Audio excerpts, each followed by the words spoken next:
ശ്രീ ആന്റണി രാജു, അങ്ങേക്ക് 10 മിനിറ്റ്.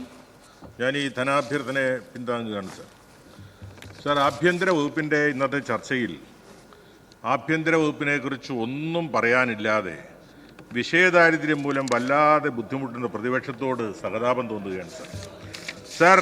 പ്രതിപക്ഷത്തെ മൂവാറ്റുപുഴ MLA പ്രസംഗം കേട്ടപ്പോൾ ഇന്നത്തെ ചർച്ച വ്യവസായ വകുപ്പിൻ്റെ ധനാഭ്യർത്ഥനയാണെന്ന് പോലും തോന്നി ബഹുമാനപ്പെട്ട വ്യവസായ മന്ത്രിക്ക് എണീറ്റ് മറുപടി പറയേണ്ട ഒരു അവസ്ഥ വന്നു സാർ. എന്തൊരു ഗതികേടാണ് സാർ ഈ പ്രതിപക്ഷത്തിൻ്റെത് സാർ.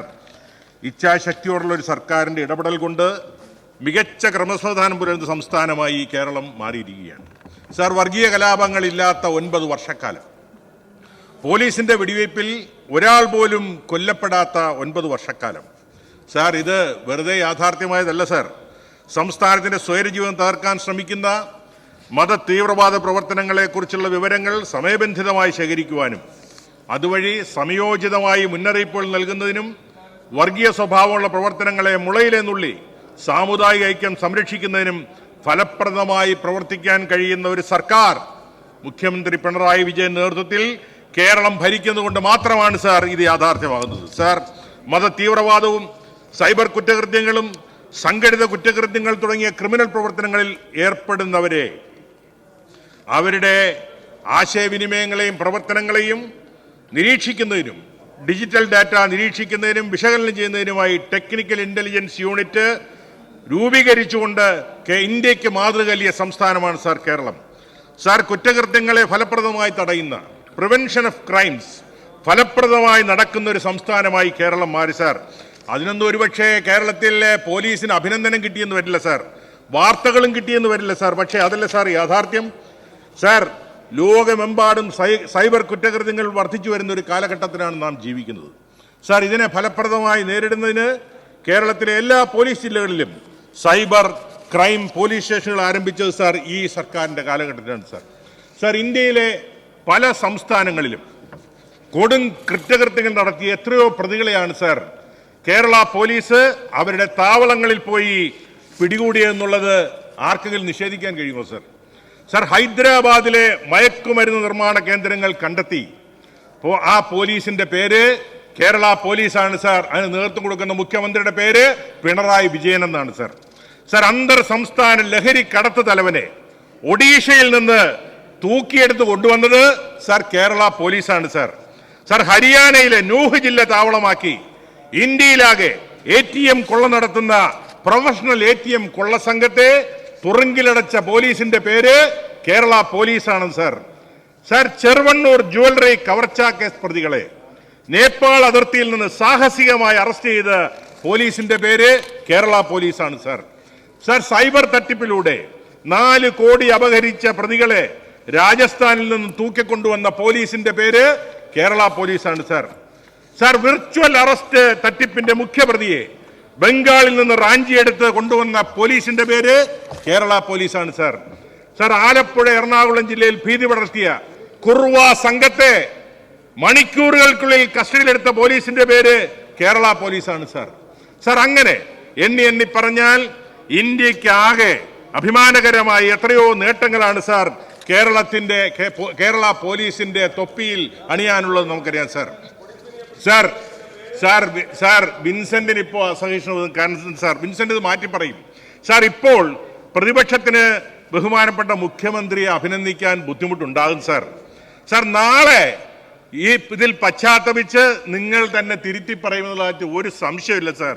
സാർ, 1ാം പിണറായി സർക്കാരിലെ PWD മന്ത്രിയായിരുന്ന CPMന്റെ നേതാവ് G സുധാകരനെ കുറിച്ച് കഴിഞ്ഞ ദിവസം പ്രതിപക്ഷ നേതാവ് ശ്രീ VD സതീശൻ പറഞ്ഞൊരു സർട്ടിഫിക്കറ്റ് ഉണ്ട് സാർ.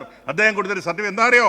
കേരള ചരിത്രത്തിലെ നീതിമാനായ മന്ത്രിയാണ് ശ്രീ G സുധാകരൻ എന്ന് ഇടതുപക്ഷത്തെ മന്ത്രിയായിരുന്ന G സുധാകരനെ കുറിച്ച് പറഞ്ഞ് ഞങ്ങളല്ല സാർ, കേരളത്തിന്റെ പ്രതിപക്ഷ നേതാവാണ് സാർ പറഞ്ഞത്.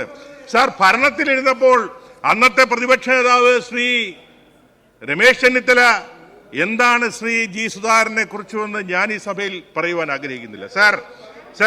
ഇതേ പ്രതിപക്ഷ നേതാവ് നാളെ ശ്രീ പിണറായി വിജയനെ കുറിച്ചും പറയും കേരള ചരിത്രത്തിലെ നീതിമാനായ ഒരു മുഖ്യമന്ത്രി ഉണ്ടായിരുന്നു, അദ്ദേഹത്തിന്റെ പേരാണ് ശ്രീ പിണറായി വിജയൻ എന്ന് പറയും സാർ.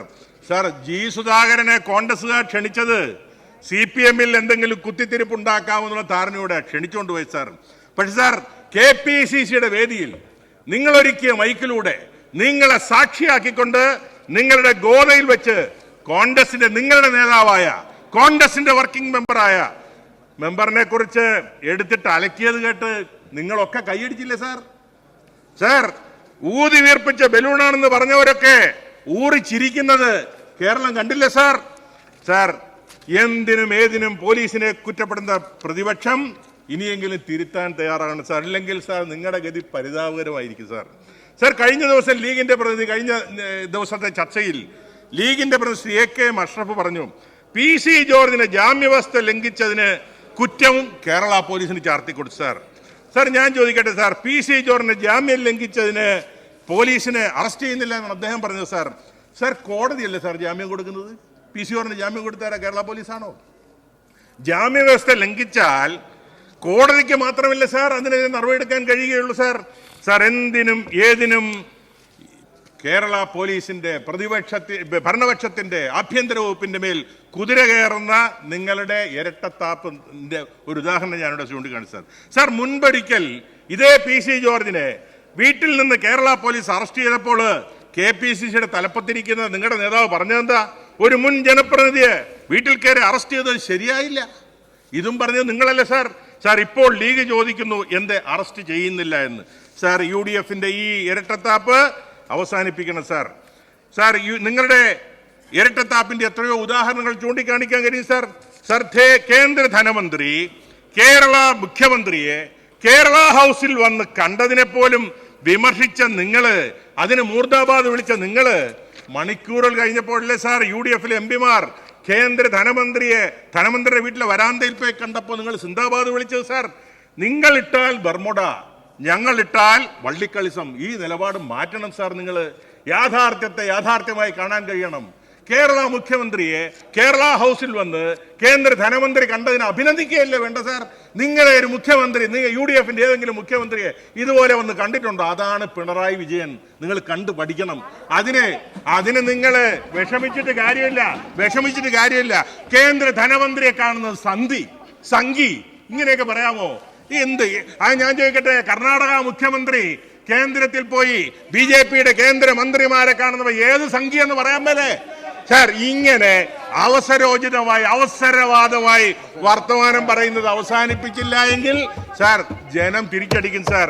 സാർ, ലോകത്തെമ്പാടും സാർ കേരള പോലീസിനെ ശക്തിപ്പെടുത്തുന്ന കാര്യത്തിൽ ചരിത്രമല്ല സാർ കേരളത്തിൽ കുറിച്ചിരിക്കുന്നത് സാർ. 2016 മുതൽ 2024 ഓഗസ്റ്റ് വരെ പോലീസിൽ 4817 സ്ഥിരം തസ്തികകളും 855 താൽക്കാലിക തസ്തികകളും സൃഷ്ടിച്ച ഭരണകൂടമാണ് സാർ LDF സർക്കാർ.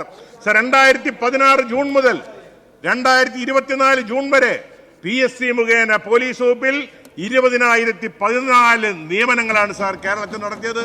നിങ്ങളുടെ കാലത്ത് എന്തായിരുന്നു അവസ്ഥ സാർ? പിണറായി സർക്കാരിന്റെ കാലഘട്ടത്തിൽ പുതുതായി 37 പോലീസ് സ്റ്റേഷനുകൾ സാർ ആരംഭിച്ചത് സാർ. കഴിഞ്ഞ 8 വർഷത്തിനുള്ളിൽ ക്രമസമാധാന പാലത്തിന് എത്രയോ ദേശീയ പുരസ്കാരങ്ങളാണ് സാർ കേരളത്തിൽ നേടാൻ കഴിഞ്ഞത് സാർ. ഇപ്പൊ സാർ പ്രതിപക്ഷത്തിന് ഈ ഗവൺമെന്റിനെ സമരം ചെയ്യാൻ ഒന്നുമില്ല. കഴിഞ്ഞ ദിവസം മുസ്ലിം ലീഗിന്റെ സമുന്നതനായ ഒരു നേതാവ് മലപ്പുറത്തെ ജില്ലാ കമ്മിറ്റിയിൽ പ്രസംഗിച്ചെന്താണ് സാർ? സമരം ചെയ്യാൻ ആഹ്വാനം ചെയ്തപ്പോൾ അണികൾ ചോദിച്ചു, ഞങ്ങൾ എന്തിനു സമരം ചെയ്യണം? അപ്പൊ അദ്ദേഹം പറഞ്ഞ മറുപടി എന്താണെന്നറിയാമോ? മഴ പെയ്താൽ നിങ്ങൾ സമരം ചെയ്യണം. കാരണം വെള്ളക്കെട്ടിന്റെ മുമ്പിൽ ലീഗിന്റെ കൊടിയും പിടിച്ചു പോയി സമരം ചെയ്യണം പിണറായിക്കെതിരെ. മഴ പെയ്തില്ലെങ്കിലോ സാർ, വരൾച്ചയുടെ പേരിൽ നിങ്ങൾ പോയി സമരം ചെയ്യണം പിണറായിക്കെതിരെ. അല്ലെങ്കിൽ ഇത് രണ്ടുമില്ലെങ്കിലോ സാർ, ആശുപത്രികളുടെ മുമ്പിൽ പോയി സമരം ചെയ്യണം കൊടിയും പിടിച്ചു. സാർ, ഇങ്ങനെ വിഷയദാരിദ്ര്യത്തിൽ ഉഴലുന്നൊരു പ്രതിപക്ഷത്തെ കേരള ചരിത്രത്തിൽ ഇതിനു മുമ്പേ കണ്ടിട്ടുണ്ടാവില്ല സാർ. സാർ, അതാണ് സാർ കേരളത്തിലെ ഇടതുപക്ഷ സർക്കാരിന്റെ ഭരണ നേട്ടം. ഇവർക്ക് സമരം ചെയ്യാൻ പോലും വിഷയങ്ങളില്ല. നിയമസഭയിൽ ആഭ്യന്തര വകുപ്പിനെതിരെ പറയാൻ ഒന്നുമില്ല സാർ. അതുകൊണ്ട് ഈ പ്രതിപക്ഷം ഈ നല്ല ഭരണം നടത്തുന്ന പ്രതിപക്ഷത്തിനെ പിന്തുണയ്ക്കുകയാണ്. നല്ല കാര്യങ്ങൾ ചെയ്താൽ നല്ലതെന്ന് അംഗീകരിക്കാൻ നിങ്ങൾ തയ്യാറാകണം. എന്തിനേയും എതിർത്താൽ ജനങ്ങൾ തിരിച്ചടിക്കും സാർ. അത് നിങ്ങൾ കണ്ടുകൊണ്ടിരിക്കുകയല്ലേ? 3ാം ഭരണത്തിലേക്ക് പോകുന്ന ഇടതുപക്ഷ ജനാധിപത്യ മുന്നണി ഗവൺമെന്റിനെ നിങ്ങൾ അസൂയയോടെ അത്ഭുതത്തോടെ നിങ്ങൾ നോക്കിക്കാണുകയാണ് സാർ. അതാണ് യാഥാർത്ഥ്യമാകാൻ പോകുന്നത്. നിങ്ങൾക്ക് അറിയാമല്ലോ, നിങ്ങളുടെയൊക്കെ ബോഡി ലാംഗ്വേജ് കാണുമ്പോൾ അറിയാമല്ലോ ഞങ്ങൾക്ക്. ആഭ്യന്തര വകുപ്പിന്റെ ഒരു ചർച്ചയിൽ പ്രതിപക്ഷം ഇത്ര ദുർബലമായ ഒരു പ്രതിപക്ഷത്തെ കേരള ചരിത്രത്തിൽ കണ്ടില്ല. എന്തുകൊണ്ടാണ്? കേരള പോലീസിന്റെ മികവിന്റെ തെളിവാണ് എന്ന് ഞങ്ങൾ പറയുവാൻ ആഗ്രഹിച്ചു. Yes. ഞാൻ ഈ ധനാഭ്യർത്ഥനയെ പിന്തുണയ്ക്കുകയാണ് സർ. Thank you.